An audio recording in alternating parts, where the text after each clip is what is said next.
I've recorded this video 5 times already. Please let this be the last one. Welcome back to album of the week number 2. Now, if I was to go back in time and start this all over again, I probably would have started with this album. No offense to Korn, they're amazing. They are just incredible artists. But these two dapper looking mofos, here, and here. Now, these guys have created one of the best duos in music history for me. Please let me introduce you to Justice. Now, I'm not going to try and compare because they are two different artists, okay? They always get summed together because they're electronic music, they're French, they do French house, they both do their own thing, they're both incredible, alright? They are not Daft Punk, they are Justice, they're their own thing, alright? I will die on this hill. Daft Punk's Daft Punk. I grew up on Daft Punk. I love Daft Punk, right? They will definitely come up in this series. Like, Discovery is just an incredible album. It's the perfect album. Just like this album is from Justice. That's right, the self-titled debut, cross, Justice, whatever you want to call it, that album is just perfect. For me, it is a 10 out of 10 album, and I had the absolute privilege to actually get to meet the guys, and if you look right here, he's got it signed. That's right, I got to meet them when doing a signing for their Hyperdrive tour. They stopped off in East London, down at Rough Trade. I was so lucky to get to meet them, have a quick conversation with them. Unfortunately, there was no photos, but just meeting them and kind of just saying thanks for everything. Got them to sign the album, and I got them to sign a poster, kind of vinyl-sized poster thing that they gave you before we went in. I'll show that later because there's also someone else who signed it, and that person probably deserves their own video, but I'm going to talk about them later, so don't worry about it. So Justice. Their debut album, either self-titled, some people call it cross, I really don't know what it is, I just call it Justice, self-titled, debut, whatever. Now these guys pushed limits of everything. They basically made a whole new layer of sampling. They also completed this song on quote-unquote non-professional gear. They composed this album on GarageBand, which is a free software that comes with Apple, which is not seen as professional, but it just proves that to really make their art and push themselves, and it just made this incredible album. So these guys basically pushed sampling to a new level with what they called micro-sampling, and they took little bits of audio from multiple genres of music and just made this perfect of dirty, clean, just beautifully blended samples. And they sampled anyone from the likes of Britney Spears, Madonna, Michael Jackson, Slipknot, various orchestras and stuff.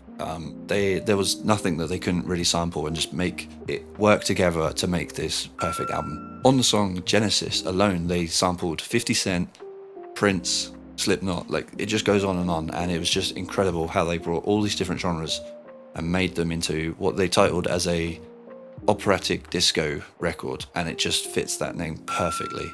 So for me, it's impossible to choose top 3. I'll give you top 3, but I want to mention, some songs that I think stand out for me for different reasons. And one of them has a mixed reception, and that's The Party.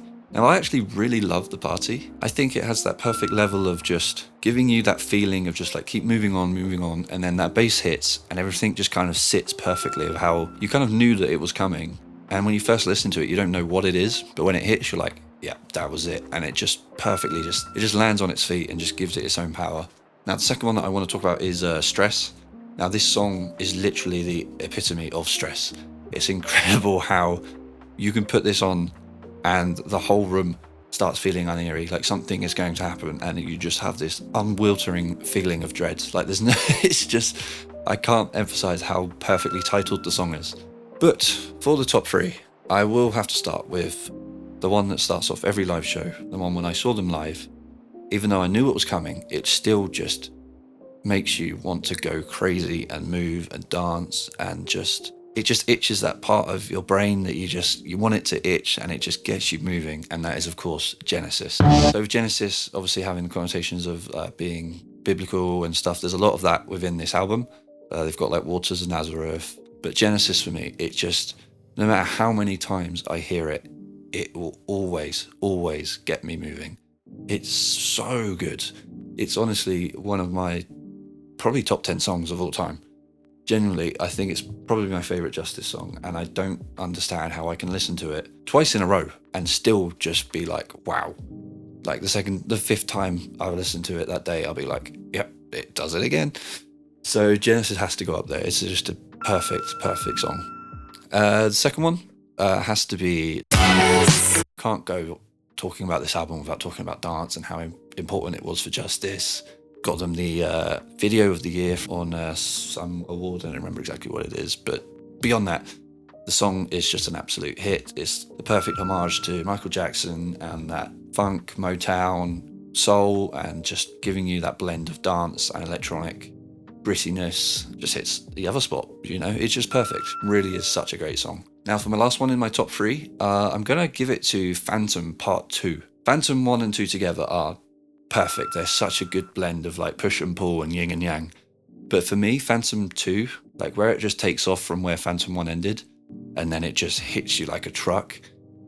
Again, it's similar to Genesis, where every time I hear it, I'm like, oh, I know what's coming, and I just never get bored of it. So yeah, Phantom 2 is definitely on there for my top three. Now, I mentioned earlier that I got the pleasure of meeting another person when I went and saw them, and that person is none other than Busy P is his DJ name, also known as Pedro Winters. Now, if you do not know the name Pedro Winters, do yourself a favor, go look him up. This man was incredibly important for me because, as I said, I grew up on Daft Punk. Daft Punk for me were electronic music when I was growing up. Nothing ever felt like Daft Punk to me. And then Justice isn't the same. I'm not saying that, but they gave me that same feeling for dance music again. And I kind of really fell in love with it again when I heard Justice. And guess what? This man is part of both. Not only is he the owner of the record label Ed Banger, he is also Daft Punk's manager during their prime. And a lot of people say, don't meet your heroes. Well, if your hero is Pedro Winters, please go and say hello and just say how much you love him, because that man is amazing. I was really lucky. I'll show a picture here of me getting to meet him. He is one of the most down-to-earth guys. He just wants to talk about music. He loves music all round. He was literally DJing in the background of the signing for Justice, and it was so nice being able to go up to him and just say thank you. I shook his hand, gave him some stickers and whatnot, and he was just so easy to talk to. And you know, people have their own things going on, and like you learn that the people that you look up to are normal people, and things happen and they go through things looking at you. But this man was just so kind, and he thanked me, and he was just so down to earth and incredibly humble, and just a lovely person to be around and speak to. So for that, I just want to say thank you again, Pedro, because you are amazing. So please go give this album a listen. It is just the perfect album. If you want to dance, put it on. This will get you moving without a doubt. When Genesis hits, you have no choice but to just move, okay? It just has this pull on me that no other like dance music song really has. I mean, a few Daft Punk songs, but we'll get to that, you know. I'm sure one of their albums will be on this list very soon. So, but yeah, thank you guys for watching, and I will catch you in the next one.